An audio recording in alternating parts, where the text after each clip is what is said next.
ప్రభుత్వం చివరి దశలో ఉంది. ఎత్తిపోయే పరిస్థితిలో పార్టీ ప్రభుత్వం రెండు పడిపోయాయి. రోజుకొక ఎమ్మెల్యే బయటకు వస్తూ ఉన్నాడు. వైసీపీ బంగాళాఖాతంలో కలుస్తుందని చెప్పాం. ఇది తెలిసిపోయే అధ్యాయం అని కూడా చెప్పాం. ఇదే జరుగుతుంది. ఇవాళ ఎమ్మెల్యేలను బదిలీ చేసి ఒక కొత్త సాంప్రదాయానికి జగన్ రెడ్డి తరలేదు. ఎమ్మెల్యేలని మార్చిగా ఆడిపోయారు. ఎమ్మెల్యేలను మార్చి జగన్ రెడ్డి మాట్లాడారు. ఎందుకంటే మార్చాల్సింది జగన్ రెడ్డిని. తప్పుడు పనులు చేసింది జగన్ రెడ్డి, దోసుకున్న జగన్ రెడ్డి, సహకరించిన ఎమ్మెల్యేలు అంతా తోడు దొంగలే. అందరూ దొంగలే. దొంగల ముఠా నాయకుడిని మార్చాల్సింది దొంగలు మారుస్తున్నారు. దొంగలు మారిస్తే పనిగా దొంగల ముఠా నాయకుడిని మార్చాలి. Land, sand, wine, mine, cent పట్ట 2,55,000 కోట్లు తండ్రి అధికారాన్ని అడ్డం పెట్టుకొని 43,000 కోట్ల ఆస్తులు జప్తయ్యాయి. ఈ ఆస్తులు అంత విలువ పెరిగాయి. దీనికి ఒక శాఖనే పెట్టాలి. రేపు భవిష్యత్తులో ఈ దోసుకున్న డబ్బంతా కూడా మళ్ళీ కక్కించాలి, రాష్ట్ర ఖజానాకి రప్పించాలి. ఎందుకంటే ఈ దోపిడీ కార్యక్రమం మీరు చూసుకోండి. నాసిరకం మద్యంతో పిట్టల్లాగా రాలిపోతున్నారు. ఆ మద్యం తాగి లివర్ పాడయ్యి, హార్ట్ అటాక్ వచ్చి, కిడ్నీస్ పాడయ్యి, హృదయ విదారకంగా ఉన్నాయి. గ్రామాల్లో మేము ప్రతిరోజు 2-3 కుటుంబాలను పరామర్శిస్తున్నాం. ఎందుకంటే పాపం ఈ నాసిరకం మద్యం, దిక్కుమాలిన మద్యం, ఈ రంగు మద్యాన్నంతా కూడా బ్రాండ్లు మార్చి, పేర్లు మార్చి, బూమ్ బూమ్ అని, అసలు ఎవడికి ఆ బ్రాండే, తాగేవాడికి బ్రాండే తెలియదు.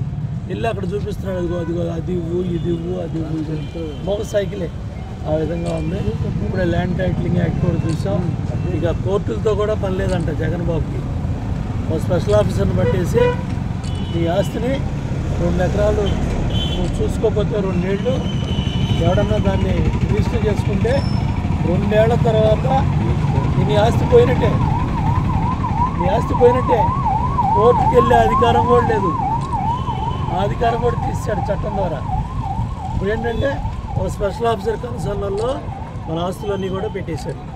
ఇప్పుడు విదేశాల్లో ఉన్నాళ్ళు, పట్టణాల్లో ఉన్నాళ్ళు, నగరాల్లో ఉన్నాళ్ళు, లేదా పక్క మండలాల్లో ఉన్నాళ్ళు. ఏముంది 2 ఎకరాలు నాదే కదా ఇక్కడే ఉందనుకుంటాడు. ఎవడో తప్పు డాక్యుమెంట్ గుర్తిస్తాడు, నా ఆస్తి అని దాన్ని రిజిస్టర్ చేసుకుంటాడు. పాపం మనం 2 ఏళ్ల తర్వాత మనం వెళ్ళి చూసుకుంటాం. ఏదో బ్యాంక్ చేయడం లోన్ కూడా తర్వాత వచ్చా నీ ఆస్తి పోయింది, ఆయన రిజిస్టర్ చేసుకున్నాడు. 2 ఏళ్లలోపు నువ్వు కంప్లైంట్ పెట్టలేదు కాబట్టి నీ ఆస్తి పోయింది. నీ కర్మ. అది ఆ చట్టం, అది ఆ యాక్ట్. చూడండి, 26 రోజులుగా అంగన్వాడీ అక్క చెల్లెళ్ళు వాళ్ళ మీద ఎస్మా చట్టం. పాపం 1,10,000 కుటుంబాలు. పక్క రాష్ట్రం కన్నా 1,000 రూపాయలు ఎక్కువ ఇస్తాను. అంత పేదవాళ్ళు. ముఖ్యంగా దళిత సోదరులు ఎక్కువ మంది ఉన్నారు, ఎస్సీలు, బీసీలు. పాపం వాళ్ళందరినీ కూడా లాక్కెళ్తున్నారు, పట్టుకెళ్తున్నారు, జీబులు ఎక్కిస్తున్నారు. వాళ్ళు అడిగింది ఏంటి? నువ్వు పాదయాత్రలో ఇచ్చిన హామీని అమలు చేయి. పక్క రాష్ట్రం కన్నా 1,000 రూపాయలు ఎక్కువ ఇస్తానన్నావు. అదేమీ చేయకుండా చంద్రబాబు నాయుడు గారు పెంచిన దాని మీద 1,000 రూపాయలు పెంచి వాళ్ళని కూడా పొమ్మన్నాడు, పక్క పొమ్మన్నాడు. అసలు వచ్చే ప్రభుత్వంలో అంటే పెంచుతాడంట. నువ్వు వచ్చేది ఎప్పుడు, సచ్చేది ఎప్పుడు? ఇది అయ్యేదా, సచ్చేదా? అంగన్వాడీ అక్క చెల్లెలు ఉసురు తగ్గుతుంది. సర్వశిక్ష అభియాన్ పాపం వాళ్ళు రోడ్డు మీద పడ్డారు, ఆశా వర్కర్లు రోడ్డు మీద పడ్డారు. నువ్వు పెట్టుకున్న వాలంటీర్లు నేను పట్టుకు చెప్తున్నారు, వాళ్ళు రోడ్డు ఎక్కారు. సోషల్ వెల్ఫేర్ 5 నెలలు జీతాలు లేవు. Social welfare 5 part time teacher 5 నెలలుగా పార్ట్ టైం టీచర్లు వాళ్ళు సబ్జెక్ట్ టీచర్లు మరి వాళ్ళకు కూడా జీతాలు 3,000 ఇస్తానని నా 55 నెలలు మోసం చేసి ఇప్పుడు నేను ఇచ్చానని చెప్పి ప్రగల్భాలు పలుకుతున్నాడు. ఇవాళ ఎమ్మెల్యేలు మార్చుకోవటం కాదు, జగన్ రెడ్డిని మారటానికే ప్రజలు సిద్ధంగా ఉన్నారు. ఎన్నికల్లో నోటిఫికేషన్ ఫిబ్రవరిలో వస్తుందని మరి మీడియా వార్తలు వస్తూ ఉన్నాయి. మార్చి ఏప్రిల్లో ఎన్నికలు అయిపోతాయి. మార్చి ఆఖరిగా ఏప్రిల్ 1వ వారం ఎప్పుడైనా మార్చి ఏప్రిల్లో ఎప్పుడైనా ఎన్నికలకి మరి ప్రకటన రావచ్చు. కాబట్టి ఈరోజు కూడా ఎలక్షన్ కమిషన్ చంద్రబాబు నాయుడు గారు, పవన్ కళ్యాణ్ గారు కలిసి ఈ దుర్మార్గాలన్నీ కూడా చెప్పడం జరిగింది. వ్యవస్థలను అడ్డం పెట్టుకొని ఇది 175 సీట్లు గెలవాలనే ఒక కుట్రతో కుతంత్రంతో ఈ దొంగ ఓట్లు అడ్డగోలుగా చేర్చి ఒకే ఓటు ఎలా పెట్టాడు తెలుసా? తిరువురులో ఒక ఓటు పెట్టాడు, ఒక ఓటు హైదరాబాద్లో పెట్టాడు, ఒక ఓటు ఇబ్రహీంపట్నంలో పెట్టాడు, ఒక ఓటు గజరామన్ గారు ఈస్ట్లో పెట్టాడు, సెంటర్లో ఉమా దగ్గర ఒక ఓటు పెట్టాడు, ఈస్ట్లో ఒక ఓటు పెట్టాడు, గొల్లపూడిలో ఒక ఓటు పెట్టాడు. ఒకే మనిషి 3 సార్ల కార్డు పుట్టించేశారు.